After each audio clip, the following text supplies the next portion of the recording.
तो यहाँ पर हमारे पास नीट 2025 का एक और क्वेश्चन है जिसमें हमें करेक्ट स्टेटमेंट्स को आइडेंटिफाई करना है। जो हमें फर्स्ट स्टेटमेंट गिवन है यहाँ पर, इट स्टेट्स बेसिकली कि एक हाइपोथेटिकल डायटोमिक मॉलिक्यूल लिया है हमने और उसका बॉन्ड ऑर्डर ज़ीरो है। तो इन्होंने कहा है कि अगर ऐसा हो तो इट इज़ क्वाइट स्टेबल। तो बेसिकली बॉन्ड ऑर्डर होता क्या है? इट इज़, अगर मैं सिंपल लैंग्वेज में बोलूँ तो bond order is basically number of bonds between two atoms।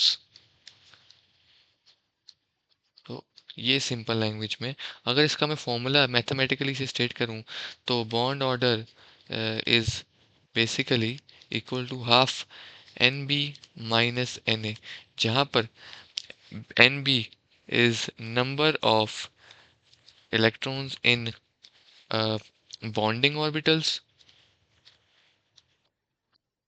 यानी जो बॉन्डिंग को फेवर करें वो orbitals, and N A is equal to number of electrons in non bonding orbitals, और अदर एक तरह से वो ऑर्बिटल्स जो बॉन्डिंग को फेवर नहीं कर रहे हैं।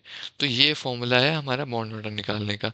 अब जब हमारा बॉन्ड ऑर्डर, जैसा कि इस क्वेश्चन में स्टेट किया गया है, बॉन्ड ऑर्डर ज़ीरो है, तो इसका मतलब बेसिकली क्या हो रहा है कि number of electrons N B और N A, that is number of electrons in bonding and anti-bonding orbitals is same।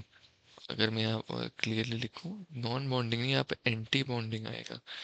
It is rather anti bonding, anti bonding orbitals. तो एंटी बॉन्डिंग ऑर्बिटल्स और bonding orbitals में same number of electrons है, इस वजह से bond order zero है। और basically जो इसका मतलब है कि net force of attraction between the atoms, between atoms is almost zero, zero ही होगी है।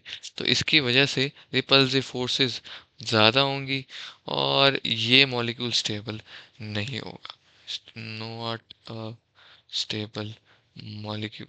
अब इसका मैं एग्जांपल दूं तो He2 बहुत कॉमन एग्जांपल है, इसमें बॉन्ड ऑर्डर ज़ीरो है।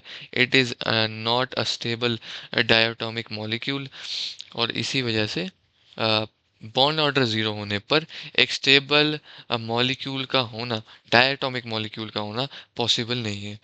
तो हमारी जो फर्स्ट स्टेटमेंट है दैट बिकम्स इनकरेक्ट।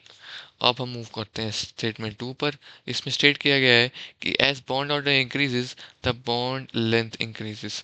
अब ये तो आप काफ़ी कॉमन सेंस वाली बात है कि अगर हम नंबर ऑफ बॉन्ड्स इंक्रीज करते हैं तो स्ट्रॉन्गर पुल क्रिएट होता है।